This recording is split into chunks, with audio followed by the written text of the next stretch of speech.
Good evening and welcome back. On Signature Sports, as the curtain falls today on the 22nd National Sports Festival, tagged Getaway Games 2024, Delta States are firmly on track to retain their crown, maintaining a commanding lead in the medal standings that all but confirms their 5th consecutive championship. Since the National Sports Festival kicked off on May 16th, over 10,000 athletes have competed across 549 events, chasing 2,150 medals in what has become a spectacular celebration of Nigeria's sporting prowess and unity. The National Sports Commission, after its top management meeting, has announced Enugu State as a host for the 23rd edition of the National Sports Festival. The Coal City State emerged atop from a competitive bidding process, and the state is set to deliver a world-class event. And to have a conversation around gains of the National Sports Festival in Ogun State, we have our guest in the house, Kelechi Nnaji, who is a football referee and sports journalist. Good evening, Kelechi. Yes, good evening. Welcome. Okay, did you attend the sports festival? I know the last time we had a conversation, you said you were going to breeze in and out. So did you attend? How did it go? That's exactly how it is, breeze in and out, because I'm a very busy person. Of course, you need money. You can't stay in one place. Definitely, especially with the Nigerian situation. Yeah, but even if I'm not there, one thing is certain: I will always have someone there. So every day I always had someone there that I communicated with. So I get to have a feel of everything going on, and I'll tell you, it's actually been a very brilliant experience. From every information I've gotten from my numerous friends in the games, both athletes and journalists themselves, and the few days I spent there. So I think it was a very well organized sports festival, but there would never be an event without challenges. And the same way, off camera, we just had a little chat, and as you mentioned, there is no gain without challenges, and there is no challenges without gains. So I think it's actually been a very brilliant sports festival, and it finally concluded today. Lots of the athletes will be, and the officials will be leaving Ogun State tomorrow. Actually, some have left already. Okay. So, but most of the contingent will be leaving tomorrow. Okay, since we are talking about the gains of the National Sports Festival, we'll look at the challenges. Okay. But now let's focus on the gains. Okay. What are the things that you noticed? I don't know the previous one that happened that you'd say made this one better, and some things that were looked into and addressed for this one. Okay, whenever we talk about events like this, especially in the sports sector, the first thing that comes into consideration is the welfare of the athletes, because they are actually the first players. They are the ones who will always take to the field for the games and the different sports. So if you want to have a successful sports festival, you should always look at improving the welfare of the athletes. And one of the greatest challenges we've always had with the National Sports Festivals will always be transportation and accommodation, and also feeding of the athletes. But the Gateway Games 2024, as it is called, because it was slated for 2024, but then it was moved to 2025 because Ogun State were not ready for it as at 2024. The Gateway 2024, the Gateway Games 2024 has actually proven to be a different kind of sports festival, because the NSC really came into this one with a different approach. They took it upon themselves to make sure that first of all, the athletes were very well camped, and most of the athletes camped in the Babcock University. Yes, they were camped in the Babcock University. That's one of the best private universities we have in the country. You know that. So whenever you say so. I didn't say so. I'm actually not selling them, but I think we've heard a lot of things about Babcock University. So I don't have any need to sell Babcock University. But then the athletes were camped there, and they all mentioned that it's actually a good place. The environment, it's conducive. It's a conducive. At least no one was complaining about mosquito and all of that. So first of all, you give them a conducive environment. They also commended the feeding, the food, yes, the quality of food. Yes, they were given food 3 times a day. and the food was always big and has a I was going to ask what of the quantity. We can't just mention quality without quantity. Yes, And you're feeding men to start with. It has the quantity, it has the quality, and it also has a good meat. So I think that one aside, then the one that became a little bit of a problem at first, but I think it was quickly rectified, was transportation, because most of the games happened far away from Babcock University. Some of the games happened in Abeokuta, the other games happened in Ishagamu, the other ones happened in Ikene. These are different cities in Ogun State. Like sometimes it is 2 hours apart. So you're leaving your camp, you're getting into a bus that will drop you off at your at the venue of your games, and you have it to train a bit, 2 hours journey. Sometimes when you come down, you feel like a little bit of lag in your legs and all of that. So it's kind of affected. Did they get time to train at all before? To rest? Yes, to rest and then warm up. Yes, before. Not exactly, because I mean the times for the games had been slated already. So once you arrive your venue, unless you had a prior agreement with the driver that, okay, my game is by 10 a.m. You know what, I'm going to leave by 6 a.m. So you arrive there by 8 a.m. and then have 2 hours to rest and prepare. But it depends on the plans of the states, with the particular driver that is supposed to drop them off. And then so many other states actually came with their own drivers. So they weren't relying on the National Sports Festival organizers to provide them transportation, even though it was their duty. And finding your way around so the states came with their vehicles, and that way it was easier for them to move. They move whenever they want to move and then get to rest. I think that was the edge. That was the very first edge Delta State had over other states, because they went there with over 15 buses.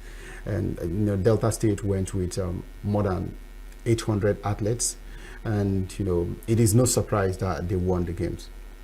So, but are you going to attribute that to the number of athletes they travel? Number of athletes, preparedness. I think they better prepared than every other state, because there's always. But is there no a number? Is there no a limit to how many athletes you can bring in? Yes. No, there is not. It is actually dependent on the qualification procedures. Okay. Because if your state has qualified for all the games, no problem. You can bring all your athletes who have qualified. Because there was the qualification series, which every state participated in. The problem is that at some point, some states were not participating in some games, probably because they're not aware of the game, or they don't, they have no plans for it, or they don't have any professional athletes in that game. Is this lapses from the states itself, yes, or from the organizers of the festival? I think it is lapses from the state itself. Okay. Yes, from the individual states, wherever they're coming from. I think it's from the individual states. Okay. So but over the years we've seen how far Delta State can go in preparing for these games, and like I said, it is no surprise that they've won. And I feel like at this point, even if the games are to be hosted again, they will still win, because they are more ready than every other state. But I think what they're doing is that they're setting the pace for other states. They're setting the example. I'm very sure some states will show up with more athletes than the previous one. Definitely. The last National Sports So let's look at infrastructure. What infrastructural development did you notice happened during this sports festival? Yes, okay. Yes, that's very, very important, because, the reason why the sports festival didn't hold last year was because infrastructure-wise, Ogun State wasn't ready. So, but they took their time, from last year up until this year to fix up things and, improve the already existing infrastructures that they have, like the MK Abiola Stadium in Abeokuta. It was improved. I'm trying to remember the name of the other stadium in Shagamu. Was also improved, because it has to be at the top level to host events. You can't just host events in a depleted stadium or tracks, or if the swimming pool is it's old. You need to improve it. You need to renovate it. You need to make it a world-class standard. Like we're talking about the Nigerian Olympics here.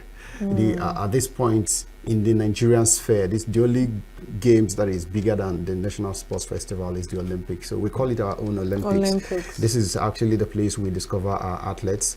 This is where we discover the best set of legs that we have. And even administratively, this is where we get to find out which state has the capacity, to host games like this, so that in the future we can always look at, okay, Ogun State, they had a successful National Sports Festival.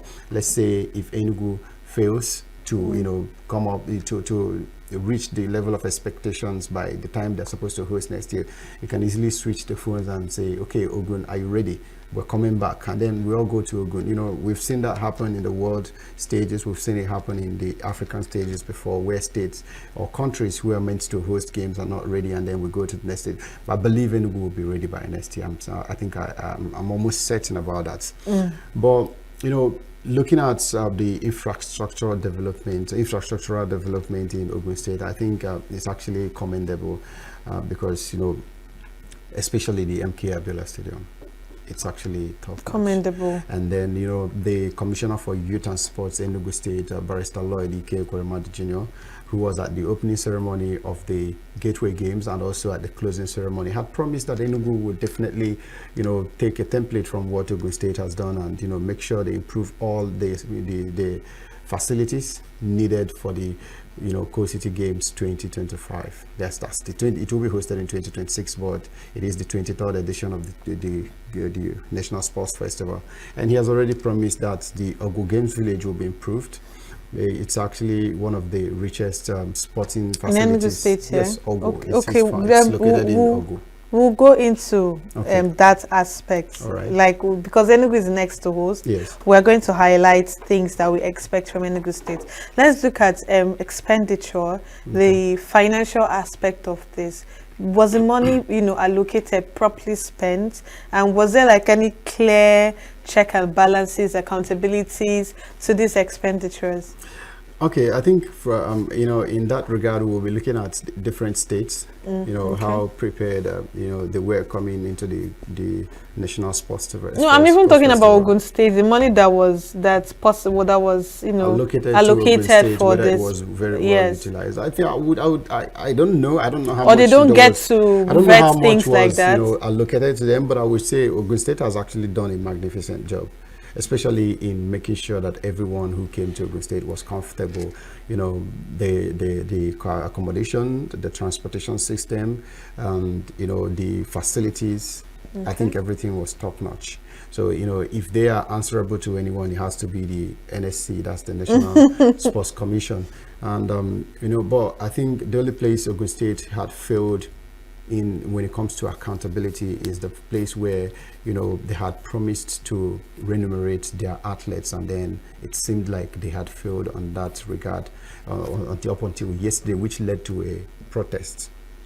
It led to a protest. The Ogun State athletes protested yesterday that nobody was going to leave the Babcock University where all the athletes were camped because their state had not fulfilled the promise made to them. What promise did they make to them? They were promised they will be paid a camp allowance. Okay. So all the athletes? Yes, all the athletes, all the Ogun State athletes. Athletes, okay, not the ones that came all the way. Yes, all the Ogun State athletes, they have been promised they will be paid a camp allowance, and then eventually they were paid 78,000 naira for a 2-week camping, whereas the camping lasted for more than 1 month. Some of them complained that they had been in the camp for more than 1 month, and then eventually they were paid 78,000 naira. So the games was to finish today, and they thought it wise to protest yesterday. It was actually a peaceful protest, but then what they did was that they shut down the university gate, and insisted no one is going to leave until the governor comes to address them, because according to them, the Commissioner for Youth and Sports has actually addressed them on several occasions, making promises, but then those promises would never come to fruition. So they really needed to see Mr. Governor Dapo Abiodun himself, or the money remitted to them. So eventually some money was paid to them, and they also complained that prior to the games they were offered a contract which was stated to be a 1-year contract of employment, that they will be paid 100,000 naira monthly. But then after the discussion, just a few days later, a contract paper was presented to them, and then what was on the paper retracted from the 100,000 naira they had agreed, and suggested they will be paid 75,000 naira. So they said they're not going to sign the contract. Because that was not what was said at the first place. But then they went into the games eventually, and the games, the camping allowance that was promised to them, only 2 weeks of the allowance was paid. So they protested. I think the only place I would say Ogun State had failed in that regard is when it comes to their own athletes, because if they hadn't failed, it wouldn't have led to the protest. But I think eventually the governor addressed it yesterday, which helped relapse the protest at about 2:30 p.m. Whereas the protest actually started around 5:30 a.m. because usually people would leave the camp very early in the morning to go to their different games venues. But they started 5:30 a.m. They locked everyone out, delaying the games that were meant to be played yesterday. And then when it got relapsed, they said the governor had addressed and paid in some money to them. So as at this evening, I still haven't confirmed if the whole thing has been paid, but there was no more protest after the governor addressed them. And then I also caught up with a report stating that the governor blamed the protests to impatience of the athletes. Really, for this long? According to him, he had plans to pay off everything he had promised them immediately after the games. So it doesn't mean that he's going to take back his words because of this peaceful protest? I don't know, but he already provided some money to them yesterday. Maybe he pays everything after the games. Okay, let's talk about the talents that were discovered during this training, during this sports festival. Will this be another one-off celebration, or are they plans to track and support these people and also take them to the next level as well? Okay, this year's sports festival is actually a very, very interesting one, and something that's so the most outstanding thing about the year's sports festival is the invitation of the junior athletes. The games is meant for the 36 states of the country, and then plus the FCT, which makes it 37. Then there is a 38 states. The 38th state is the invited junior athletes. Okay. So the idea of bringing in the invited junior athletes is to help, accelerate their development. These are young athletes who ordinarily maybe their states wouldn't give them the chance, but then the National Sports Commission has actually, handpicked them as outstanding, talents that needs to be redefined.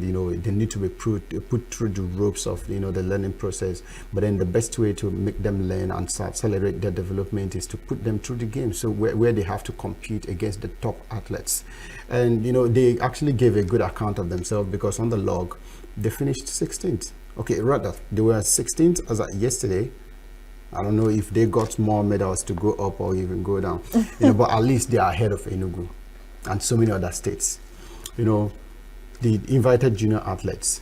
I will hold the Director General of the National Sports Commission, Bukola Olopade, by his words, and also the Chairman of the National Sports Council, Malam Shehu Diko, by his words. When they said that the idea of inviting the junior athletes is just so we could hold on to them closely and watch their development to see that tomorrow there would be the athletes flying the Nigerian flag internationally. We've seen situations in the past where we hear a lot of things, but then it is not followed up. But I think this year it's going to be different, because they've actually sounded really serious about it. Was that not the same way that they sounded when they were promising the athletes 100,000 naira?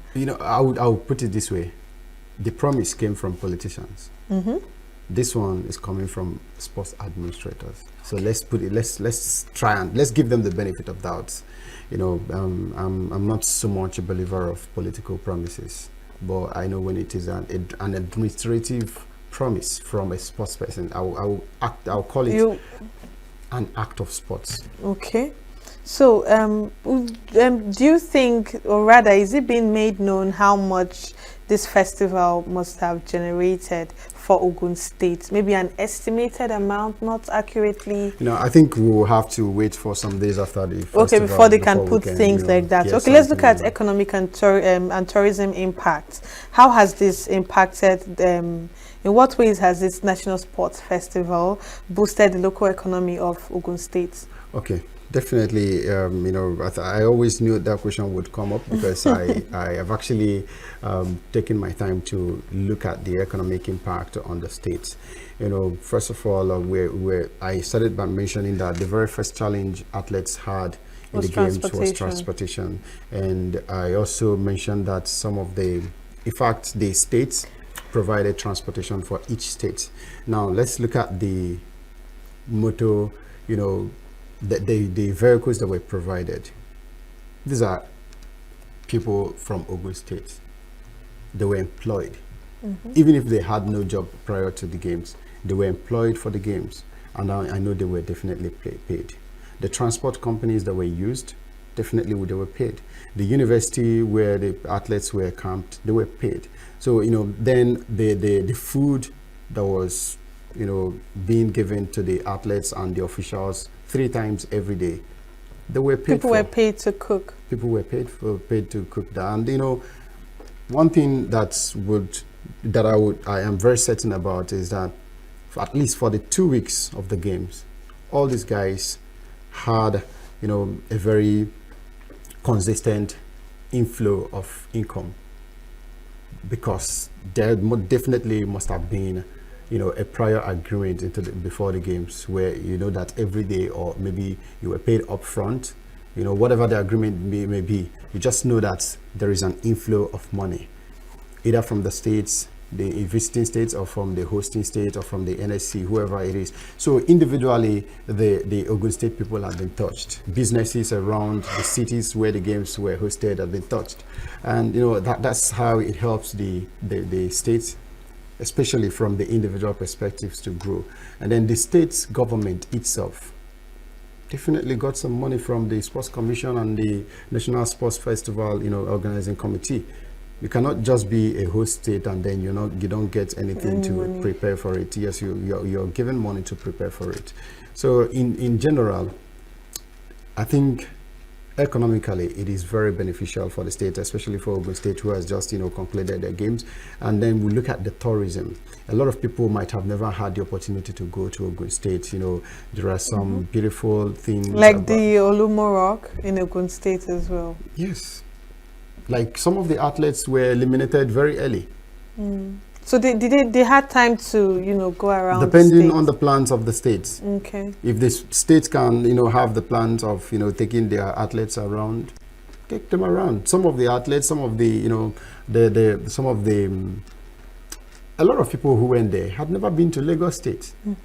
But then look at Ogun State, look at Lagos State. A friend of mine, while he was there, after the day's event, Rangers International had a game in Lagos, and he quickly left Ogun State, went to Lagos, watched the game between Rangers International and Kwara United. Eventually, Kwara though won the game, but then he went back to Ogun State the following day. That it just gives you the chance. So you see that at the end of the day, even Lagos is gaining.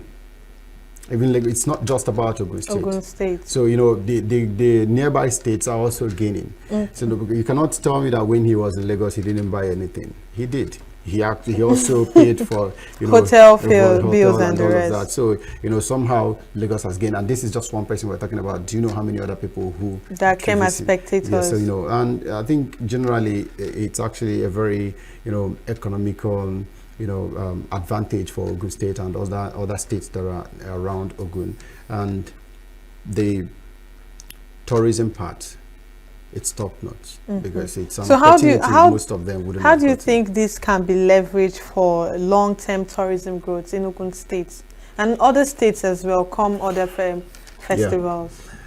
Talking about leveraging on long-term goals, I think states should take it as make it a personal thing. Be intentional about improving your cultural and tourism expectations people make your city a place where people want to come and spend time, because it is a beautiful city. It is an accommodating city, and you always have something to give to people whenever they come.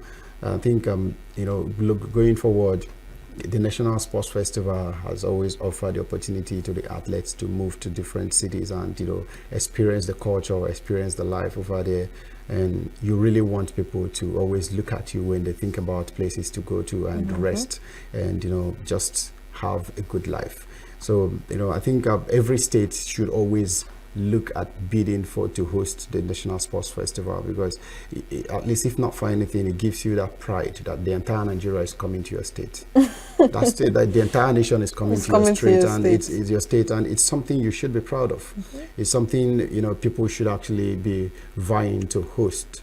So on the long term, I think after hosting the 2026 edition, maybe they should even host again, because we want the entire nation to keep coming down to Enugu. To the south. The city is beautiful. Let's talk about sports development. What opportunities does this festival, open up to emerging athletes in Nigeria in order for them to also gain national recognition and growth as well? All right. We always talk about talent, and we talk about talent development. You could have the talent, yet you could also try to develop your talent yourself. But then, or with the aid of someone else. Yes, how about the recognition and then the platform that you need to get to the highest level of the sports that you're doing? I might be in my village and I am I'm the fastest athlete in the village. I'm the fastest foot racer in my village. But then if nobody knows me, I might end up in the village. So what the games does is that it allows you the opportunity to compete.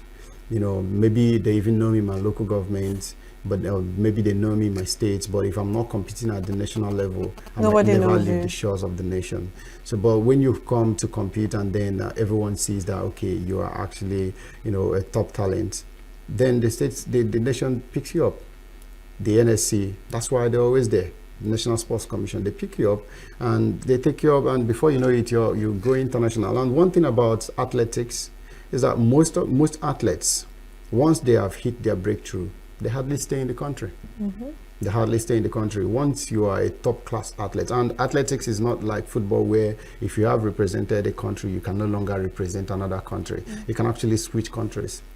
So maybe you wake up one day and say, you know what, I don't like the way I was treated in Ghana. Because of that, I'm coming back to represent Nigeria. So, you can represent any nation. And so it's the talent development features of the National Sports Festival cannot even be overemphasized.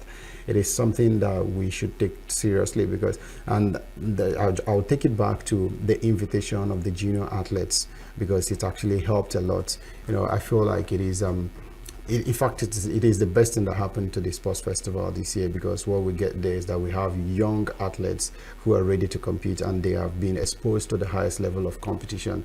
So when they go international, it is not a new thing to them. So, because I've always mentioned that the edge that the Western world has over us is that they always start at a tender age.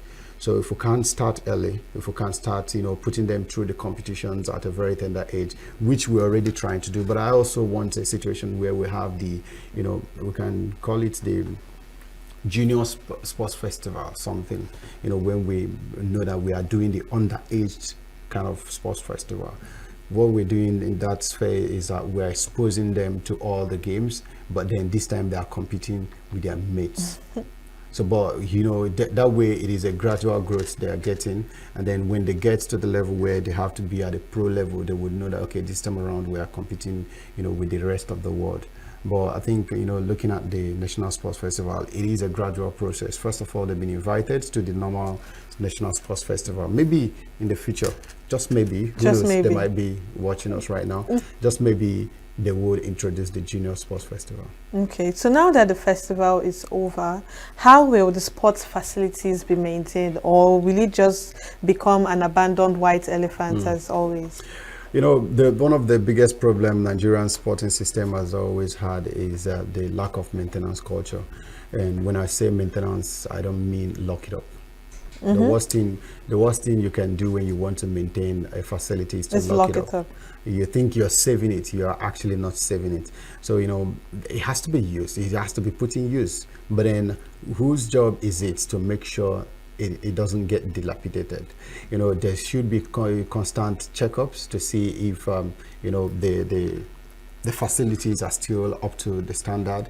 Is there need for any renovation? Is there need for any change in some of the facilities? I think these are the things that, you know, most times we ignore. What we tend to do is, okay, the sports festival is over, because it is so beautiful, because it is so prestigious, we're not going to allow anybody to use this facility until the next time we have an event to host.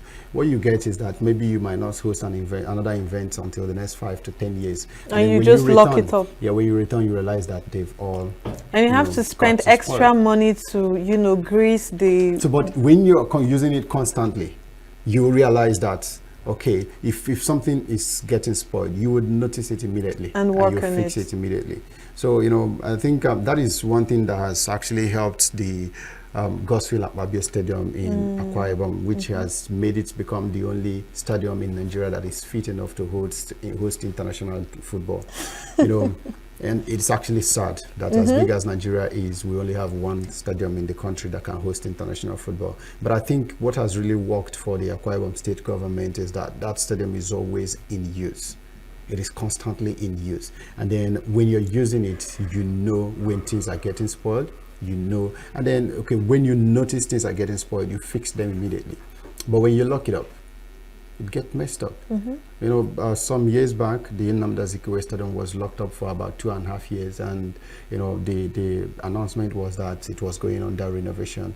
And after two and a half years, they opened it up and we found out that there was no renovation going on. And then even the ones that had been in a fair condition went bad as well. It had all spots. Okay, let's bring it back home. I know I mentioned that we're going to talk about Enugu. Okay. Enugu is supposed to host the one for next year. Yeah. How prepared is Enugu State? Looking at the facilities that we have at the Enugu State Stadium, and I'm pretty sure that's the only stadium that, you know, is functional. And I don't know about the one that was being built a few years ago, if the progress so far.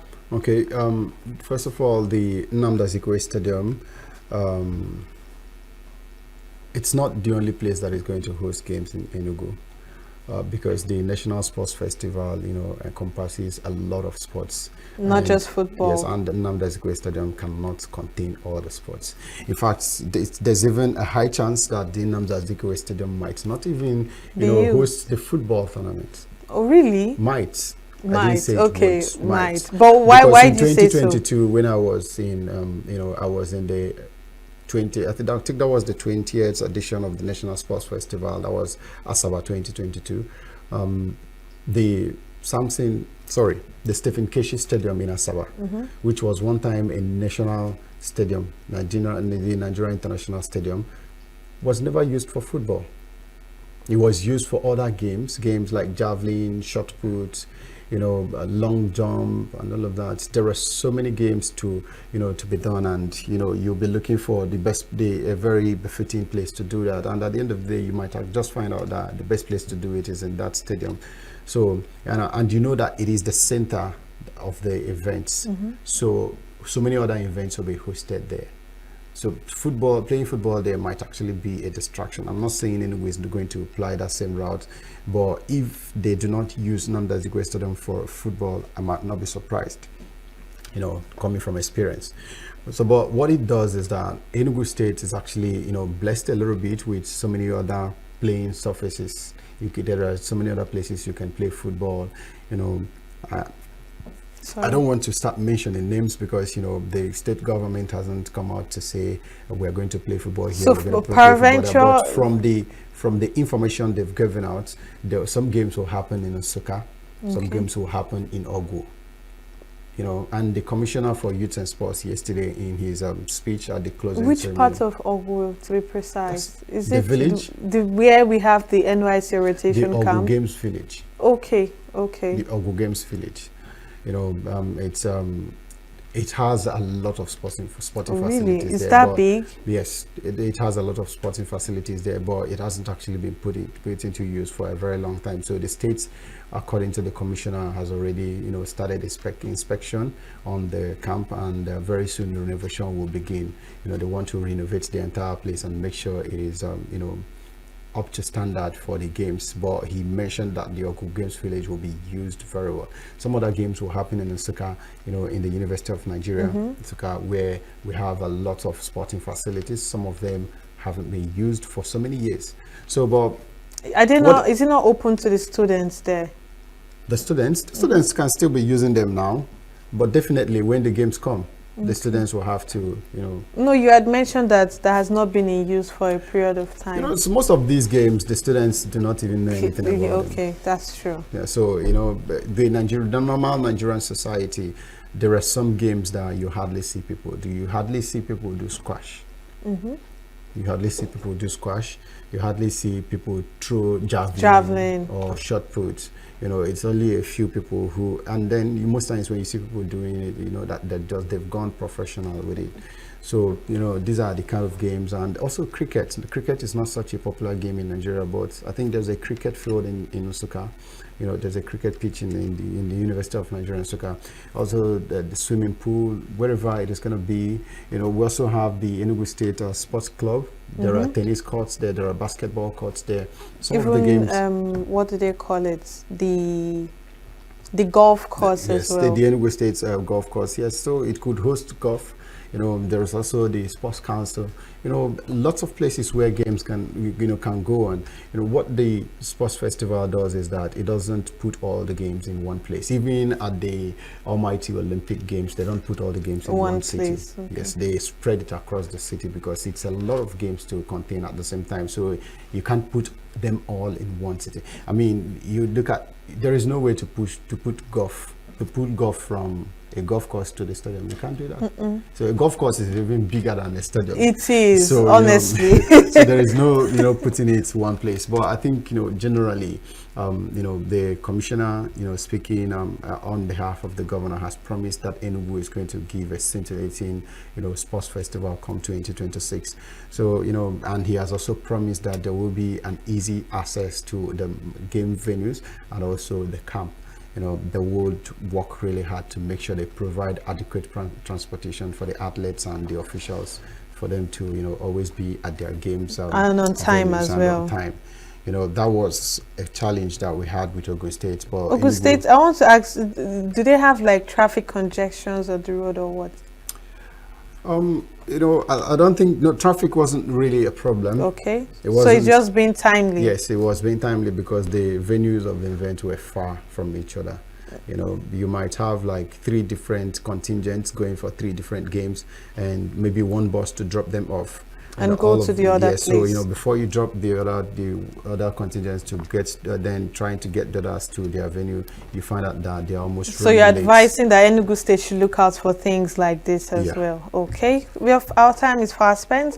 Our conversation was on games of the National Sports Festival in Ogun State, and we had Kelechi Nnaji, a football referee and sports journalist, to give us input on how the game went, the good sides, the downsides, and as well the hope for Enugu State come next year. Thank you so much, Kelechi, for your input. You're welcome.